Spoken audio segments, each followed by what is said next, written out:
नमस्कार दोस्तों, मैं डॉक्टर रजनीकांत शुक्ला मंथन होम्योपैथी विजन में फिर से स्वागत करता हूं आप सबका। आज हम अपनी अगली कड़ी में कुछ नई बीमारियों के बारे में चर्चा करेंगे। आज जो हमने टॉपिक लिया है वो है माइग्रेन। आज समाज में ये बड़ी कॉमन समस्या है। कहीं न कहीं हमें हर घर में या दो चार घरों में एक मरीज ऐसा मिल जाता है जो माइग्रेन से पीड़ित होता है। तो आज हम माइग्रेन के बारे में चर्चा समझेंगे कि माइग्रेन क्या होता है और उसके लिए हम लोग क्या कर सकते हैं। तो नमस्कार सर। नमस्कार सर बताइए सर, माइग्रेन क्या है? देखिए, यदि अगर हम माइग्रेन की बात करते हैं तो हिंदी में एक शब्द है जिसको बोलते हैं अधकपाली। ठीक है, अतिकपाली, आधा सर का दर्द। ठीक है, और आधा सर का दर्द ये ऐसा नहीं है राइट या लेफ्ट या आगे या पीछे, आधे सर में आपके दर्द होगा। लेकिन अगर इसको हम बृहद रूप पे जाए, आगे बढ़ें, तो माइग्रेन को आपको न्यूरोसाइको डिसऑर्डर बोलते हैं। मतलब आपको न्यूरोसाइकोडर। हाँ, मतलब इसमें साइकोलॉजी भी जुड़ी हुई है। अच्छा। और न्यूरो का भी ये तकलीफ़ है। लेकिन जब हम इसके कारण को अगर हम डिटेक्ट करना चाहते हैं तो आप एक सोचो कि ये केवल क्लिनिकल ही वेरीफाई हो पाता है कि the patient is suffering from migraine. आप कोई भी टेस्ट करा लो, MRI करा लो, CT स्कैन करा लो, कोई ब्लड टेस्ट करा लो, किसी में भी कोई भी मतलब आपका पैथोलॉजी आपको नहीं मिलेगा। हाँ, कुछ भी नहीं मिलेगा। तो ये इस टाइप का जो तकलीफ़ होता है, आज भी रिसर्च चल रहा है कि कौन सा ऐसा चीज़ है जो जहाँ से ये दर्द उठता है। ये लेकिन जैसे ये माइग्रेन हम लोग जैसे मान के चलते हैं कि ये सिर दर्द है, तो सामान्य सिर दर्द से कैसे भिन्न है? देखो, ये बहुत ही अच्छा प्रश्न है आपका कि सामान्य सिर दर्द और ये जो दर्द होता है इसमें, तो इसको आप ऐसा सोच लो कि आप सामान्य सिर दर्द में आप अपना कुछ काम धाम करते रहोगे, आप कर पाओगे। आप जैसे आपका सर कुछ हैवी हो गया या दर्द होगा तो आप जो भी आपकी जो रूटीन वर्क है वो आप कर सकते हो। लेकिन जिसको व्यक्ति को ये माइग्रेन से अफेक्टेड हो जाता है, इस तकलीफ़ से अफेक्टेड हो जाता है, तो अपनी जो रोज़मर्रा वाला काम है, जो ड्यूटी है, जो कार्य करता है, वो इस स्थिति में पहुंच जाता है कि वो कर ही नहीं सकता है। अच्छा। ये सबसे ज़्यादा इसमें आपका सर दर्द काफ़ी इसमें हाँ ज़्यादा हो जाता है। हाँ, और इसमें एक चीज़ और बता दें कि सबसे ज़्यादा आपका जो है इस तकलीफ़ से महिलाएं ज़्यादा प्रभावित होती हैं। आप समझो कि 3:1 का रेशियो है। अच्छा सर। 4 में 3 महिलाएं इससे इफेक्ट होती हैं और 1 पुरुष इफेक्ट होता है माइग्रेन से। अच्छा। हाँ, तो सर इसमें मुख्य कारण क्या हो सकते हैं इसके? देखो, जब मुख्य कारण का आप बात करोगे तो बहुत से जैसे कारण होते हैं माइग्रेन के। जैसे आप तनाव ले लो, स्ट्रेस ले लो, लॉन्ग टाइम में आप इसमें कुछ जेनेटिक भी आप मान सकते हो, आप अनुवांशिक भी मान सकते हो। अनुवांशिक में भी इसमें पेशेंट में ऐसा ज़्यादा वो रहता है कि जिसमें पेरेंट्स और मदर मतलब पेरेंट्स में माँ पिता दोनों अगर इफेक्टेड हैं तो उनको ज़्यादा चांस होता है। लेकिन ऐसा कोई चांस नहीं है कि उसको जो है हो ही जाए नहीं है। हाँ, लेकिन हो भी सकता है कि तो पेरेंटल से भी आ सकता है। हाँ, जो है ये चीज़ें जो है दिखाई देता है। तो कारण जो है आपका जो है ये एक स्ट्रेस हो गया, आपका लाइफ स्टाइल हो गया, लाइफ स्टाइल गड़बड़ हो गया, तनाव हो गया, आज के समय में आपका जो है ये मोबाइल का हो गया। मतलब बहुत सी चीज़ें हैं जहाँ पे आपका नींद पूरा नहीं हो रहा, वो भी हो सकता है। बहुत लॉन्ग टाइम में आप इंसोमेनिया के शिकार हैं तो भी हो सकता है ना। तो कई ऐसे कारण हैं। आपके हार्मोनल भी हो सकता है, हार्मोनल डिसऑर्डर भी होता है जो सबसे ज़्यादा लेडीज़ में देखा गया। तो सर माइग्रेन केवल सिर दर्द ही होता है या इसमें कुछ और भी दिक्कतें होती हैं?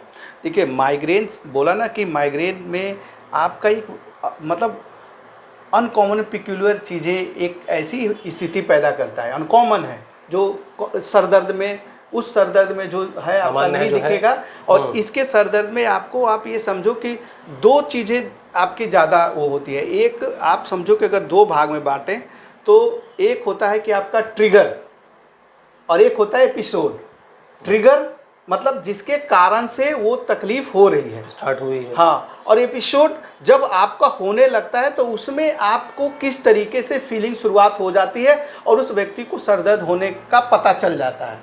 अच्छा। जैसे आप सामान्य सर दर्द में ये सारी चीज़ें नहीं मिलती है। जैसे मान लीजिए कि आप तेज रोशनी है, किसी व्यक्ति को मतलब तेज रोशनी से दिक्कत हो जाती है, किसी व्यक्ति को तेज आवाज़ से दिक्कत सर दर्द होने लगता है। माइग्रेन हाँ, में ये ट्रिगर है।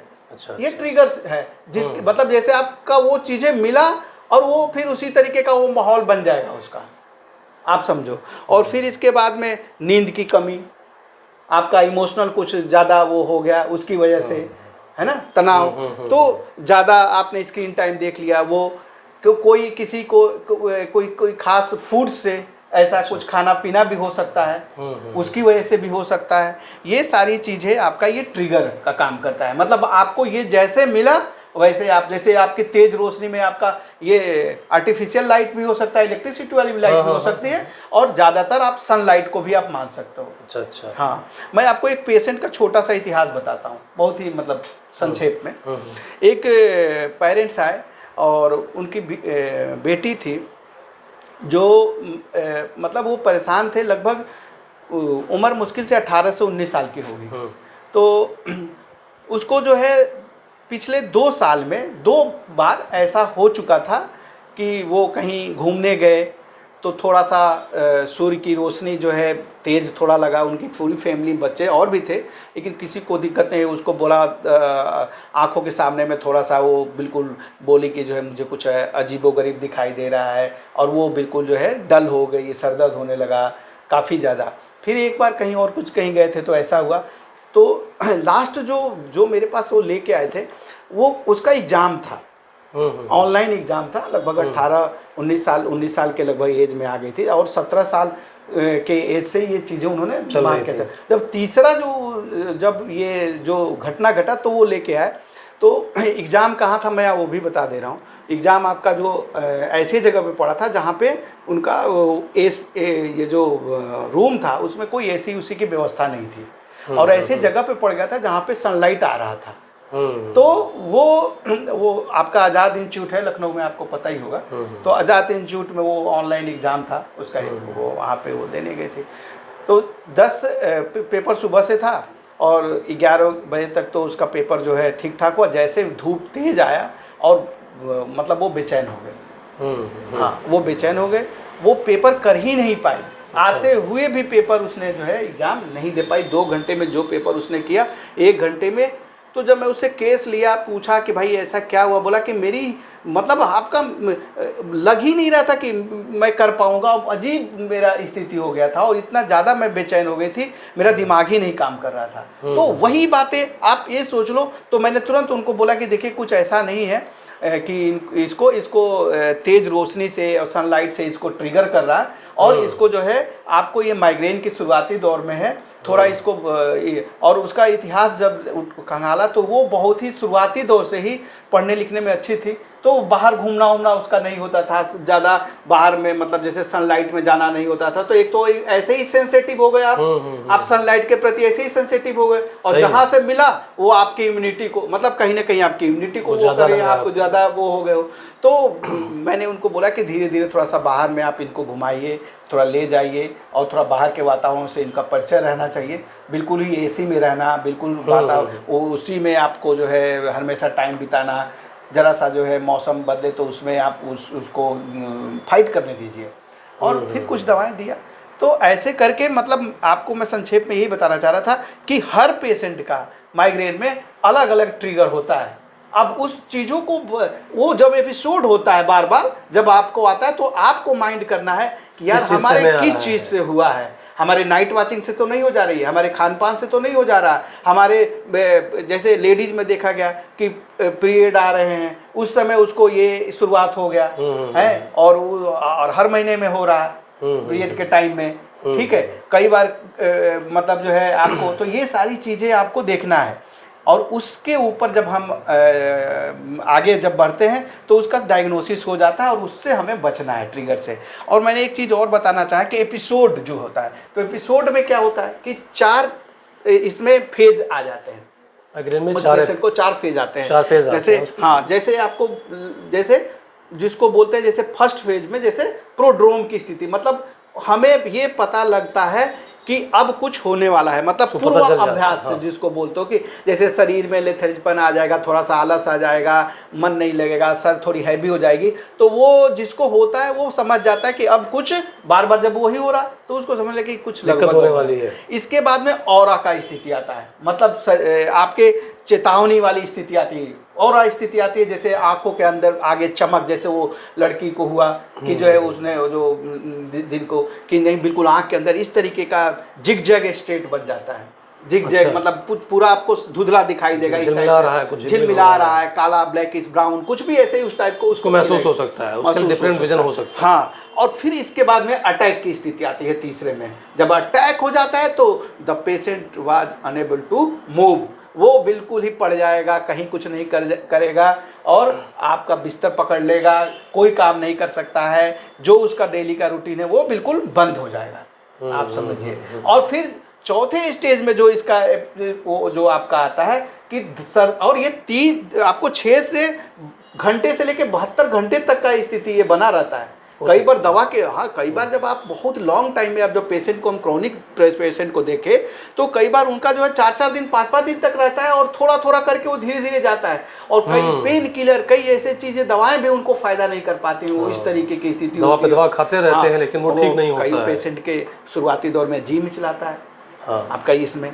उल्टी हो जाती होती है, कई बार ज़्यादा होने लगता है तो उल्टी भी हो जाती है, मतलब तो आपको गैस्ट्रोइंटेस्टाइनल सिम्टम आ जाते हैं। और जब सर ठीक हो जाता है तो जो आपका पोस्ट्रोम होता है उस स्टेज में ठीक होने के बाद में भी उसको थोड़ा वीकनेस रहेगा, हाँ, कमजोरी हो जाती है, कमजोरी रहेगा, मन से थोड़ा कमजोर रहेगा, चैतन्यता कम हो जाएगी, उसको थोड़ा सा मतलब जो है कन्फ्यूजन की स्थिति रहेगी, थोड़ा अच्छा नहीं रहेगा, इस तरीके की। यानी कि माइग्रेन जब होता है तो उस समय की स्थिति काफ़ी खतरनाक जैसी हो जाती है पेशेंट के लिए। बिल्कुल बिल्कुल पेशेंट का मतलब आपको सोचिए कि जो है ये एक ऐसा तकलीफ है जो क्लिनिकल ही वेरीफाई हो सकता है।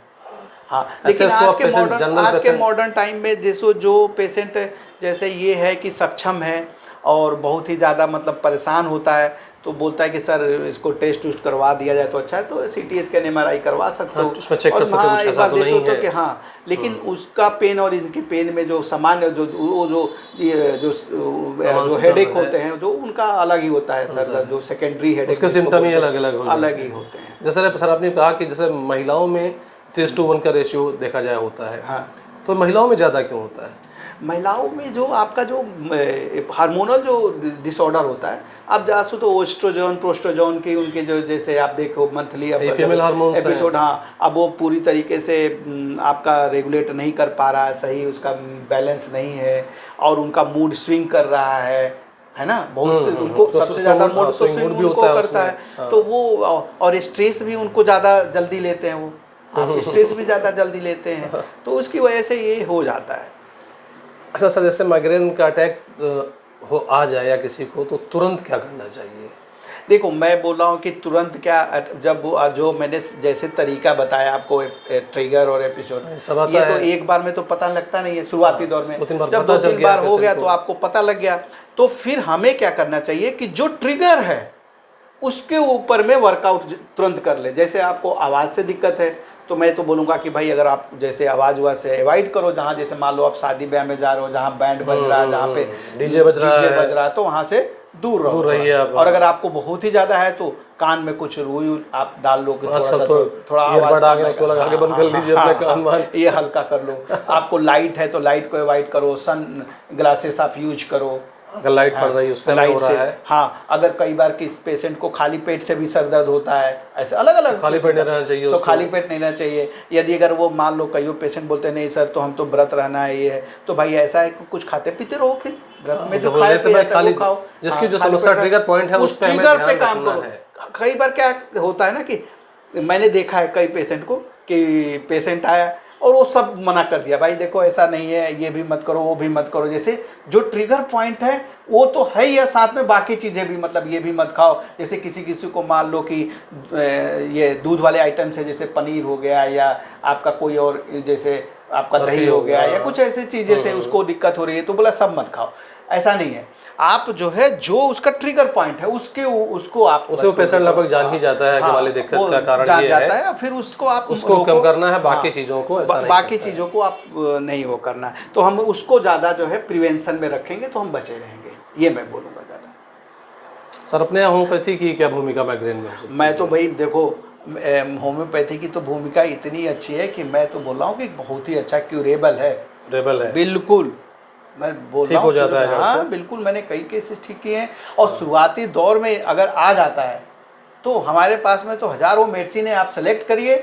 मैं बताऊँ अगर मेडिसिन में, तो मैंने ब्रायोनिया से भी ठीक किया, सीपिया से भी ठीक किया, पल्सेटिला से भी ठीक किया, है ना।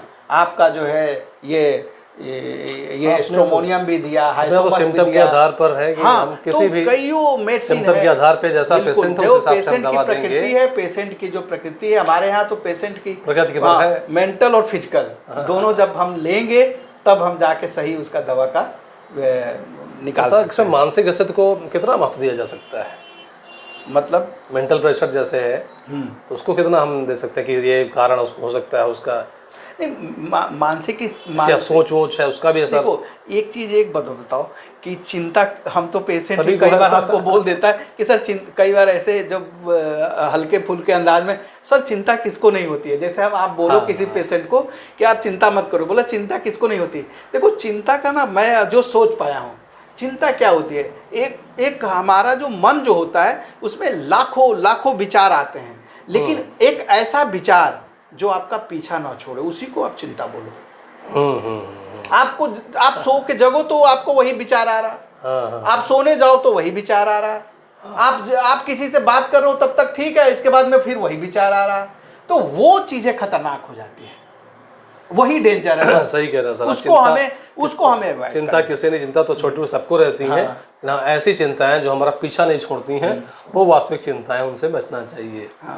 तो सर माइग्रेन से बचने के लिए जीवन शैली में क्या बदलाव करें या ज़िंदगी में हमें क्या सावधानियां रखनी चाहिए? देखो भाई, माइग्रेन से बचने के लिए और माइग्रेन के लिए जिसको जो माइग्रेन हो भी गया है, दोनों के लिए मैं बोल रहा हूँ कि जैसे जीवन शैली का बहुत बड़ा रोल है।